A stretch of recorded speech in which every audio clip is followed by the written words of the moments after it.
लिया था last classes में। टुडे वी आर डिस्कस की ऐसी कौन कौन से आइटम्स है जो हम कॉस्ट शीट में नहीं लेते, और आज हम ये क्वेश्चन करेंगे प्राइम कॉस्ट कैसे कैलकुलेट होती है। ठीक है, पहले तो हम देखते हैं कि कॉस्ट शीट का मीनिंग क्या होता है। मैं दोबारा से एक बार आपको क्लियर कर देती हूँ। Cost sheet, the cost sheet क्या होती है? Cost sheet are the pro forma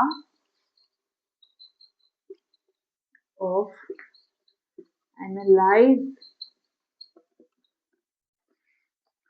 the total cost of any production and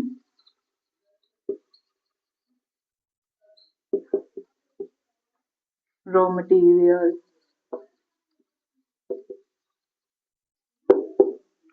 manufacturing cost,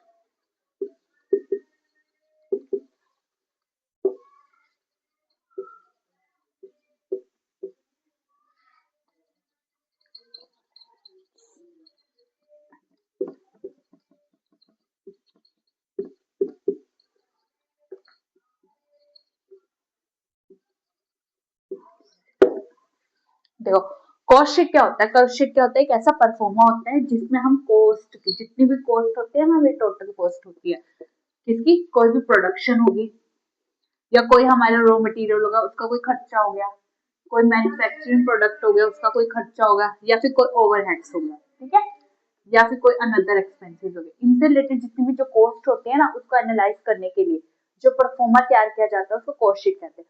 cost sheet में क्या क्या लेते हैं हम? टोटल कॉस्ट लेते हैं किसकी, हमारी प्रोडक्शन की, ठीक है, जब हम प्रोडक्शन करते हैं किसी रॉ मटेरियल की जो कच्चा माल है उसकी, किसी मैन्युफैक्चरिंग प्रोडक्ट की कि हमने कच्चे माल से जब उसको मैन्युफैक्चर में फिनिश गुड्स में कन्वर्ट किया उससे, या फिर कोई ओवरहेड्स के खर्चे हो रहे हैं। ओवरहेड्स के खर्चे जैसे इलेक्ट्रिसिटी से रिलेटेड हो सकता है या कोई रेंट वगैरह से रिलेटेड, ये सब, ठीक है, और कोई अनदर एक्सपेंसेस जो एक्स्ट्रा खर्चे हो रहे हैं जो मतलब कभी कभी होते हैं जैसे टैक्सेस वगैरह, ये सब, ठीक है। ये तो कॉस्ट शीट होते हैं। कॉस्ट शीट में क्या होता है? सिंपली हम क्या करते हैं, सभी कॉस्ट को इंक्लूड करते हैं जो हमारे प्रोडक्शन से रिलेटेड हो सकती है, हमारी रॉ मटेरियल से रिलेटेड हो सकती है, हमारी मैन्युफैक्चरिंग से रिलेटेड हो सकती है, हमारे ओवरहेड से रिलेटेड हो सकती है, या फिर कोई अनदर एक्सपेंसेस हो उससे रिलेटेड हो सकते हैं।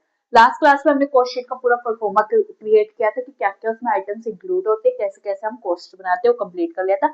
आज मैं आपको बताऊंगी कॉस्ट शीट में कौन कौन से आइटम्स हम नहीं लिखते हैं, ठीक है। Let's start with next topic.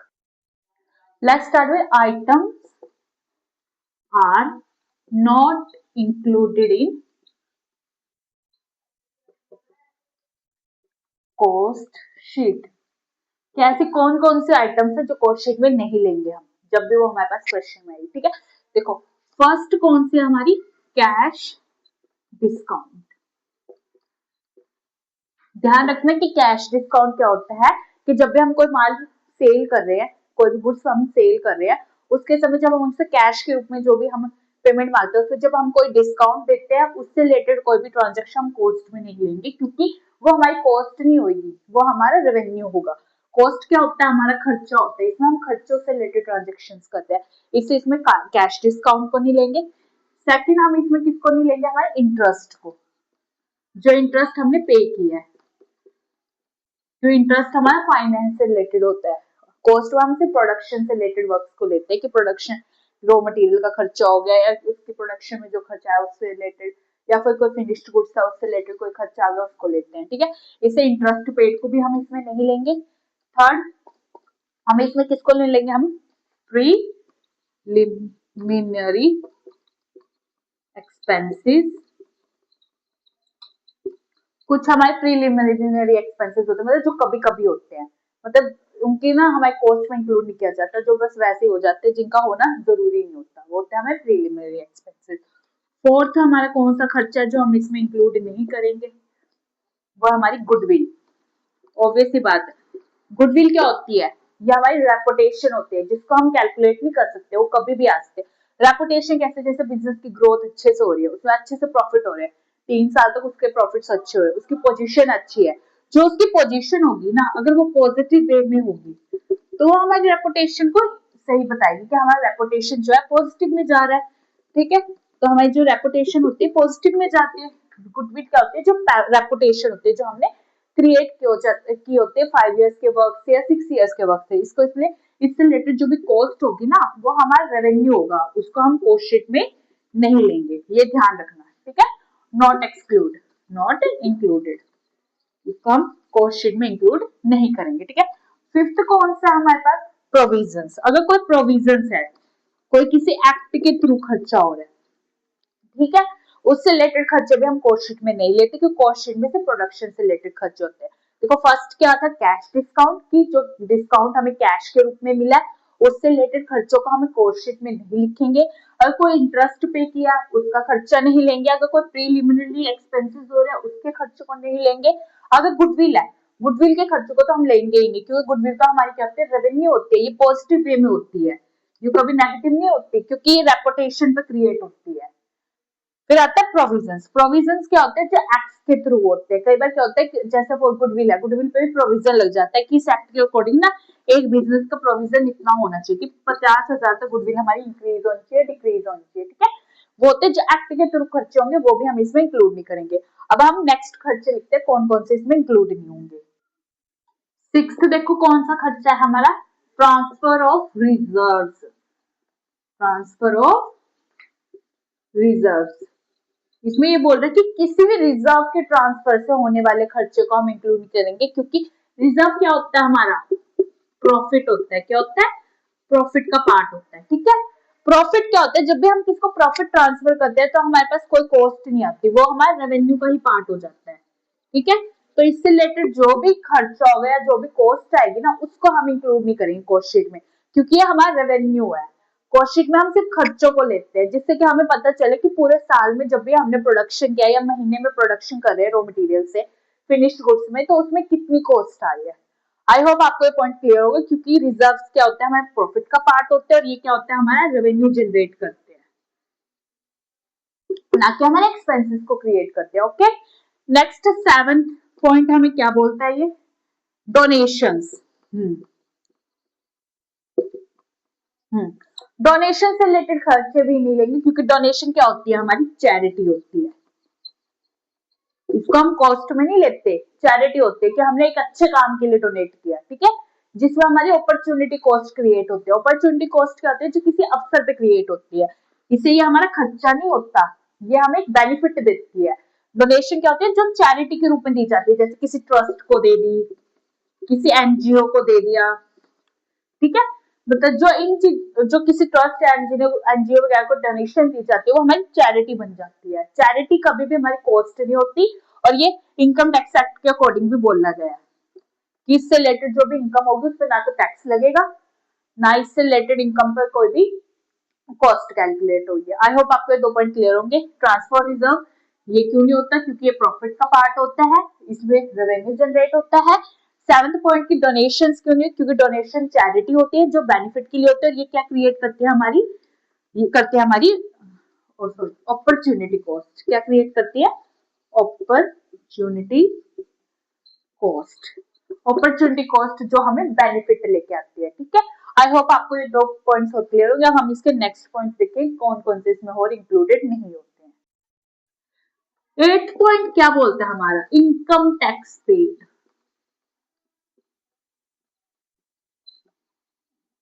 देखो इनकम टैक्स से पेड ट्रांजेक्शन हम इसलिए नहीं लेते, क्योंकि ये जो होता है ना, ये हमें कंपलसरी होता है पे करना। क्या होता है, कंपलसरी होता है, जो टैक्स तो देना ही पड़ेगा जब रॉ मटेरियल से आप प्रोडक्शन कर रहे हो, ठीक है, और उसकी मैन्युफैक्चरिंग कर रहे हो, तो प्रोडक्शन पे जो कॉस्ट आई उसको कुछ ना कुछ टैक्स तो लगा ही होगा, तो ये टैक्स कंपलसरी होता है। तो इसकी कॉस्ट को हम एक खर्चा नहीं मान सकते, ये हमारी क्या होती है, एक वो होती है, देना जरूरी होता है, कंपलसरी होता है, इसे कंपलसरी एक्सपेंस होता है ये हमारा। जो कंपलसरी एक्सपेंसेस होते हैं ना, वो हमारे खर्चे नहीं होते हैं, ये हमें देना ही देना होता है, ये हमारी एक कंपलसरी लाइबिलिटी होती है, ठीक है। ये तो था हमारा इनकम टैक्स 8 वो कि इनकम टैक्स नहीं पेड। नेक्स्ट हम बताते हैं कि कौन कौन से खर्चे और इसमें इंक्लूड नहीं किए जाएंगे। 9th पॉइंट क्या है हमारा, profit and loss of sale on any current assets. any non-current assets, sorry.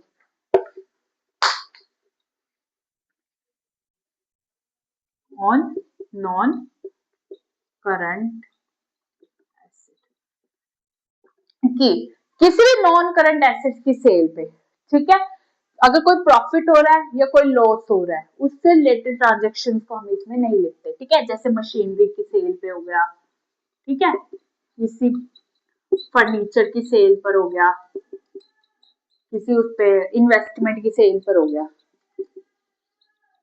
जो सेल करेंगे तो हमें प्रॉफिट ही होगा, ठीक है, इनकम आएगी, लॉस है तो भी हमें एक किस्म से इनकम का काम हो रहा है, बट इसमें कोई कॉस्ट तो नहीं लग रही ना हमारी, हमने कोई खर्चा तो नहीं किया, जब हम बेच रहे हैं हम कोई खर्चा तो ना कर रहे हैं, खर्चा कब होता है जब हम उसको प्रोडक्शन करते हैं, इसे बोला कि जब भी प्रॉफिट हो या लॉस हो उससे रिलेटेड जो भी इनकम हमारे पास आएगी ना, जो भी इनकम आएगी वो हमारा इसमें इंक्लूड नहीं होगा, क्योंकि वो कॉस्ट नहीं होगी, वो इनकम होगी, वो ही इनकम होगी, क्योंकि अगर प्रॉफिट है तो पॉजिटिव है,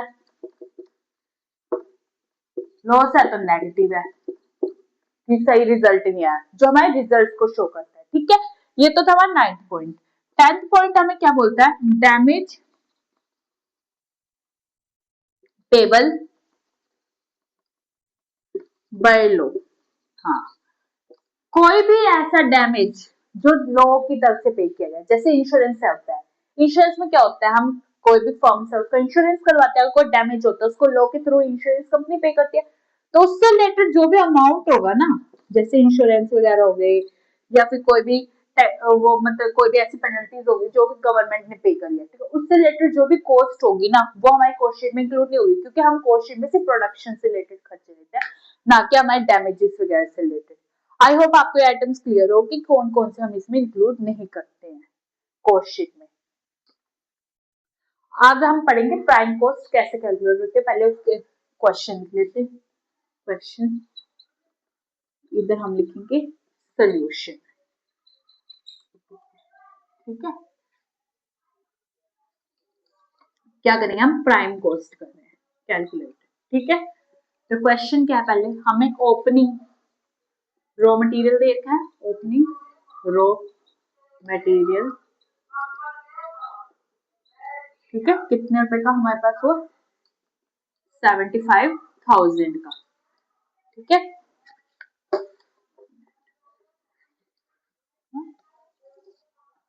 75,000 का हमारा ओपनिंग रॉ मटेरियल है, फिर हमें क्लोजिंग दे रखा है हमारे पास रॉ मटेरियल, क्लोजिंग हमारे पास 91,500 का, ठीक है, हमें डायरेक्ट वेजेस देखे हैं कुछ, डायरेक्ट वेजेस हमें कितने के देखे हैं इसमें क्वेश्चन में, हाँ 52,500, परचेज ऑफ रॉ मटेरियल देखा है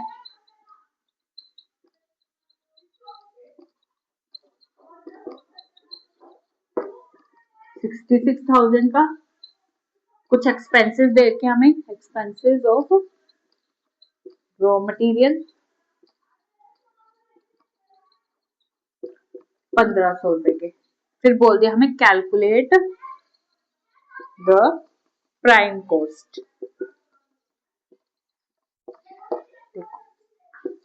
या हमें क्वेश्चन दे दिया 4 मार्क्स के हिसाब से कि ओपनिंग रॉ मटेरियल, हमें पहले ओपनिंग बैलेंस देंगे रॉ मटेरियल का, क्लोजिंग बैलेंस दे दिया, डायरेक्ट वेजेस दे दिया हमारी, और परचेज ऑफ रॉ मटेरियल दे दिया, एक्सपेंसेस ऑफ रॉ मटेरियल दिया, और फिर बोल दिया कि हमें प्राइम कॉस्ट निकालनी है, ठीक है, प्राइम कॉस्ट कैसे निकलती है, फॉर्मूला पहले भी हम opening plus purchases plus expenses minus closing, ये फॉर्मूला होता है डायरेक्ट सिंपली प्राइम कॉस्ट का।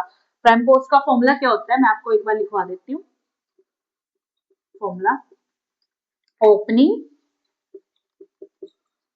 प्लस परचेजेस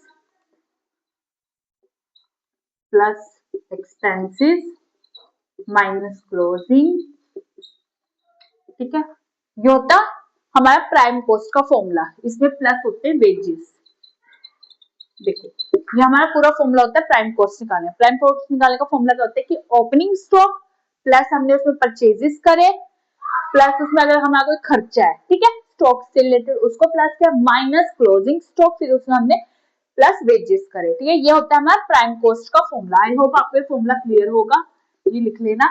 अब नेक्स्ट अब हम क्वेश्चन कैसे क्लियर मतलब कैसे सोल्यूशन करेंगे अब वो करते हैं।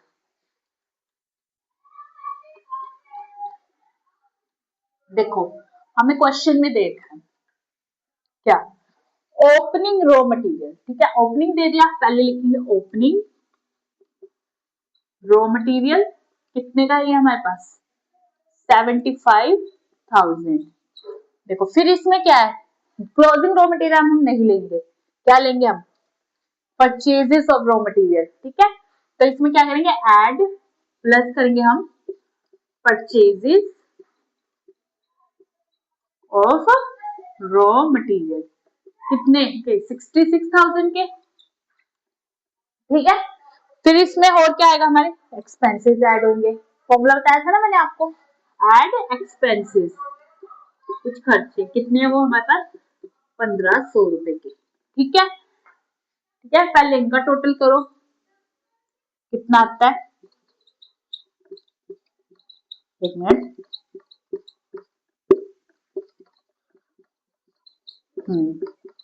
1,42,500 आ रहा है। ठीक है,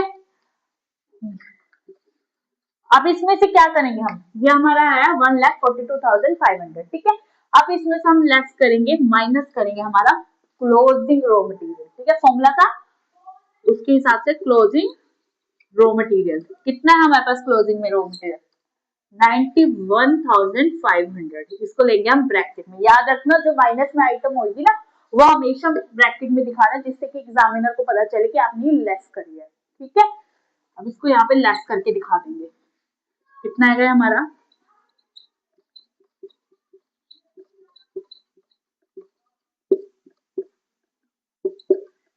51,000। जब हम 1,42,500 में से 91,500 लेस करें तो हमारे पास कितना है 51,000। अब ये 51,000 क्या बना है हमारा मटेरियल कंज्यूम, कितना मटेरियल हमने कंज्यूम करा। ठीक है, ये हमारा निकल के आ गया कि मटेरियल जब हम ओपनिंग स्टॉक रॉ मटेरियल में परचेजेस ऐड और एक्सपेंसेस ऐड करते हैं तो हमारा ये आता है। जब हम उसमें से क्लोजिंग रॉ मटेरियल लेस कर देते हैं तो हमारे टोटल मटेरियल जब हम प्राइम कॉस्ट निकाली मतलब कंज्यूम किया तो कितना किया 51,000 का ही किया है। ठीक है, अब क्या करना है इसमें ऐड करने हमने वेजेस, वेजेस भी तो ऐड करने पड़ेंगे, लेबरिंग तो लगी है ना कुछ, उनको कुछ ना कुछ वेजेस भी तो दिए हमने, वो करने हैं ऐड डायरेक्ट वेजेस। कितने के हमारे डायरेक्ट वेजेस देखो 52,500 के, इनको ऐड करो कितने के हुआ ये